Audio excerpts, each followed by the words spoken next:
गाँव था हरियरपुर। नाम तो बड़ा सुहावना, लेकिन यहाँ के लोग उससे भी ज्यादा रंगीन थे। उसी गांव में रहती थी एक सख्त मिजाज सास, रामदुलारी। उसके 3 बेटे थे, भोला, गोपाल और छोटू। तीनों की शादी हो चुकी थी और घर में 3 बहुएं थीं, पारो, चमेली और फूलमती।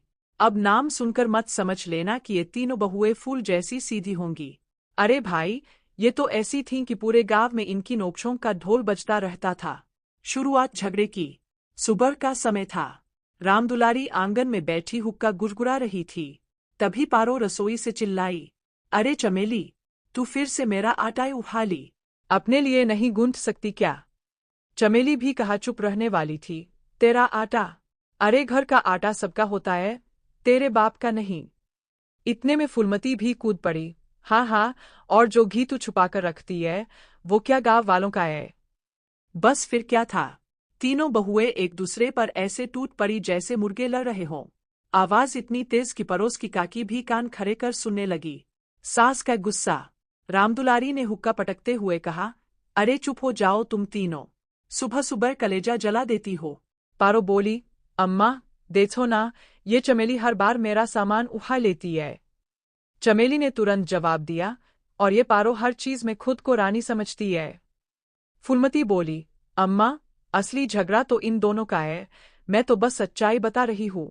रामदुलारी सिर पकड़कर बैठ गई, हे भगवान, ये कैसी बहुएं दी है तूने मुझे। रोज का ड्रामा। अब ये झगड़ा कोई एक दिन का नहीं था, रोज का यही हाल। कभी पानी भरने को लेकर लड़ाई, कभी चूल्हे पर बर्तन रखने को लेकर, कभी कपड़े धोने को लेकर। एक दिन तो हद ही हो गई। तीनों बहुएं कुएं पर पानी भरने गईं। पारो बोली, पहले मैं पानी भरूंगी, मैं बड़ी बहू हूँ। चमेली बोली, अरे बड़ी बहू हो तो क्या हुआ, जल्दी उठी मैं हूँ। फूलमती बोली, तुम दोनों हटो, मुझे जल्दी है, मेरा बच्चा रो रहा है। तीनों ने रस्सी पकड़ी और खींचातानी शुरू कर दी। नतीजा, बाल्टी सीधे कुएं में गिर गई। पास खड़ी औरतें हंस हंस कर लोटपोट, अरे तीनों मिलकर एक काम नहीं कर सकती। सास की चाल। अब रामदुलारी परेशान हो चुकी थी। उसने सोचा, अगर इनका झगड़ा नहीं रुका तो घर बर्बाद हो जाएगा। एक दिन उसने तीनों बहुओं को बुलाया और बोली, देखो, कल गांव में बड़ा हरियरपुर गांव में अब रामदुलारी के घर की शांति की चर्चा दूर दूर तक होने लगी थी। लोग कहते, अरे पहले तो रोज महाभारत होता था, अब तो जैसे रामराज आ गया। लेकिन भाई, ये शांति ज्यादा दिन टिकती कहाँ है? Grinning face with smiling eyes. नई मुसीबत की एंट्री। एक दिन रामदुलारी की ननद, बिसेसरी बुआ, शहर से गांव आई। बुआ बड़ी चालाक और मसाला लगाने वाली थी। आते ही बोली, अरे दुलारी, सुनाए तेरी बहुएं अब बड़ी सीधी हो गई है। रामदुलारी मुस्कुराकर बोली, हाँ दीदी, अब सब मिलजुल कर रहती है। बुआ ने आंख दबाकर कहा, हम देखती हूँ कितना मिलजुल है। बुआ की पहली चाल। अगले दिन बुआ ने पारो को अलग बुलाया, पारो बहू, तू सबसे बड़ी है, लेकिन देख रही हूँ, अब तुझे कोई पूछता ही नहीं। पारो थोड़ा सोच में पड़ गई, सच में, पहले सब मुझसे पूछते थे। फिर बुआ ने चमेली को बुलाया, चमेली, तू सबसे काम करने वाली है, लेकिन नाम पारो ले जाती है। चमेली बोली, हाँ बुआ, ये तो सही कह रही हो। अब बारी आई फूलमती की। फूलमती, तू सबसे सीधी है, इसलिए ये दोनों तुझे दबा रही है। फूलमती भी सोचने लगी, ऐसा तो है। फिर शुरू हुआ महाभारत। शाम होते होते तीनों बहुओं के चेहरे बदल गए। पारो बोली, अब से घर का फैसला मैं करूंगी, मैं बड़ी बहू हूँ। चमेली बोली, अरे क्यों, काम तुम सबसे ज्यादा करती हो। फूलमती बोली, तुम दोनों हमेशा मुझे कम समझती हो। बस फिर क्या था? फिर वही पुराना देहाती WWE मैच शुरू। Grinning face with smiling eyes. बर्तन खनखनाने लगे, चूल्हा बुझ गया और आंगन में फिर से चिल्लपो। सास का सिर घूम गया।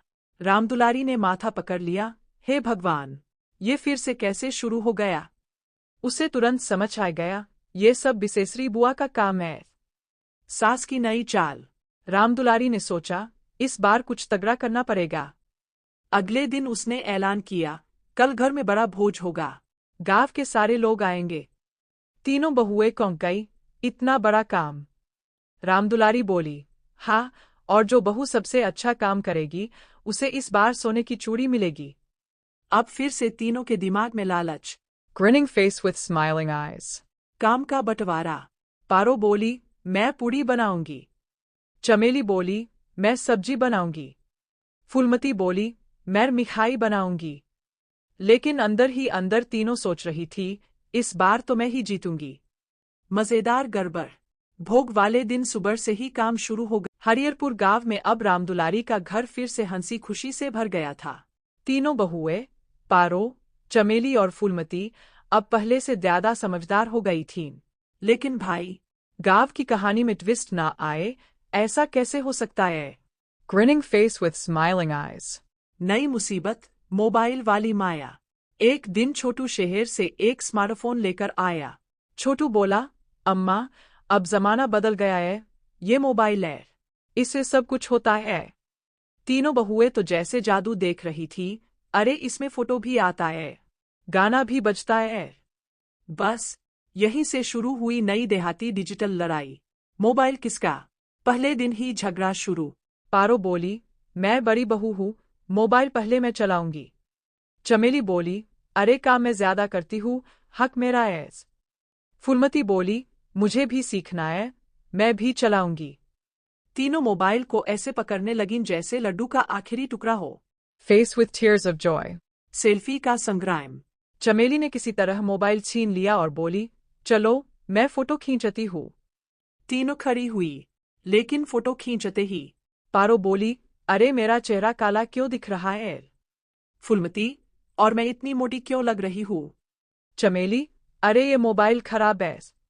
असल में फोटो उल्टी पुल्टी एंगल से ली गई थी। गांव की औरतें देख देख कर हंसने लगीं, अरे ये तो शहर वाली हीरोइन बनने चली है। रील बनाने का चक्कर। अब चमेली को एक नया शौक चाहा, मैं वीडियो बनाऊंगी, रील बनूंगी। पारो बोली, तो मैं डांस करूंगी। फूलमती, मैं गाना गाऊंगी। तीनों ने मिलकर वीडियो बनाना शुरू किया। पारो नाच रही थी लेकिन पाव में गोबर लग गया। फूलमती गा रही थी लेकिन बीच में मुर्गा बोलने लगा। चमेली कैमरा पकड़कर खुद ही गिर गई। Face with tears of joy. पूरा वीडियो ऐसा बना कि खुद देखकर ही तीनों हंस हंस कर लोटपोट। लाइक फॉलो का झगड़ा। अब असली झगड़ा शुरू हुआ। पारो बोली, देखो, मेरे डांस वाले वीडियो पर ज्यादा लाइक आए हैं। चमेली, अरे कैमरा मैंने पकड़ा था, मेहनत मेरी है। फूलमती, गाना मेरा था, इसलिए वीडियो चला। तीनों फिर से भिड़ गई, मेरा ज्यादा। नहीं, मेरा ज्यादा। रामदुलारी दूर से देख रही थी, हे भगवान, अब मोबाइल भी लड़वा रहा है। सास की सुपर चाल। इस बार रामदुलारी ने बड़ा मजेदार प्लान बनाया। वो बोली, कल गांव में मोबाइल प्रतियोगिता होगी, जो बहू सबसे अच्छा वीर। हरियरपुर गांव में अब रामदुलारी का घर पूरे इलाके में मशहूर हो चुका था, मोबाइल वाली बहुए के नाम से। Grinning face with smiling eyes. पारो, चमेली और फूलमती अब मिलजुल कर रहती थीं, वीडियो बनाती थीं और कभी-कभी गांव में छोटे-मोटे स्टार जैसा फील भी लेती थीं। लेकिन कहानी में असली धमाका अभी बाकी था। Smirking face. गांव में चुनाव का ऐलान। एक दिन गांव में ढोल बजा। सुनो सुनो, इस बार हरियरपुर में ग्राम प्रधान का चुनाव होगा। बस ये सुनते ही पूरा गांव गर्म हो गया। रामदुलारी बोली, अरे इस बार तो हमारे घर से कोई खड़ा होना चाहिए। तीनों बहुएं एक साथ, हाँ अम्मा, लेकिन कौन? वही पुराना रोग। Grinning squinting face. मैं बनूंगी प्रधान। पारो बोली, मैं बड़ी बहू हूँ, प्रधान मैं बनूंगी। चमेली, अरे दिमाग तो मेरा तेज है, मैं बनूंगी। फूलमती, तुम दोनों लड़ती रहो, जनता मुझे पसंद करती है। तीनों फिर से बहस करने लगीं, मैं नहीं, मैं हट। रामदुलारी सिर पकड़कर, हे भगवान, फिर से चुनाव से पहले ही घर में चुनाव शुरू हो गया। पड़ोसन की चाल। पास में रहने वाली चुगलखोर पड़ोसन कलावती सब देख रही थी। वो मन ही मन बोली, अब मजा आएगा, इनको फिर लड़वाती हूँ। कलावती पहले पारो के पास गई। पारो, तू तो सबसे समझदार है, लेकिन चमेली तेरा नाम खराब कर रही है। फिर चमेली के पास, चमेली, पारो तो तुझे नीचा दिखाना चाहती है। और फूलमती से, फूलमती, दोनों मिलकर तुझे हरा देंगी। बस, आग में घी पड़ गया। घर में चुनावी दंगल। अब घर का माहौल ऐसा। पारो अपने लिए वोट मांग रही। मैं प्रधान बनूंगी तो सबको मुफ्त लड्डू दूंगी। चमेली, मैं बनूंगी तो हर घर में टीवी लगवाऊंगी। फूलमती, मैं बनूंगी तो हर दिन छुट्टी करवा दूंगी। तीनों घर घर जाकर प्रचार करने लगीं। गांव वाले हंस हंस कर बोले, अरे ये चुनाव है या मजाक। सास की मास्टर प्लान। रामदुलारी ने सोचा, अगर ये तीनों अलग अलग लड़ेंगी तो हार पक्की है। उसने तीनों को बुलाया, अगर तुम तीनों साथ मिलकर चुनाव लड़ो तो जीत पक्की है। तीनों चौंकी, साथ में। रामदुलारी बोली, हाँ। एक बनेगी प्रधान, बाकी दो उसकी मदद करेंगी। टीम बनी, 3 बहू ब्रिगेड। अब तीनों ने मिलकर प्लान बनाया। पारो बोलेगी, मैं प्रधान बनूंगी। चमेली बोलेगी, मैं योजना बनाऊंगी। फूलमती बोलेगी, मैं जनता से जुड़ूंगी। तीनों ने मिलकर दोस्तों, अगर आपको यह कहानी अच्छी लगी है तो या और मज़ेदार कहानी सुनने के लिए चैनल को like, share, comment and subscribe जरूर करें। Thanks for watching.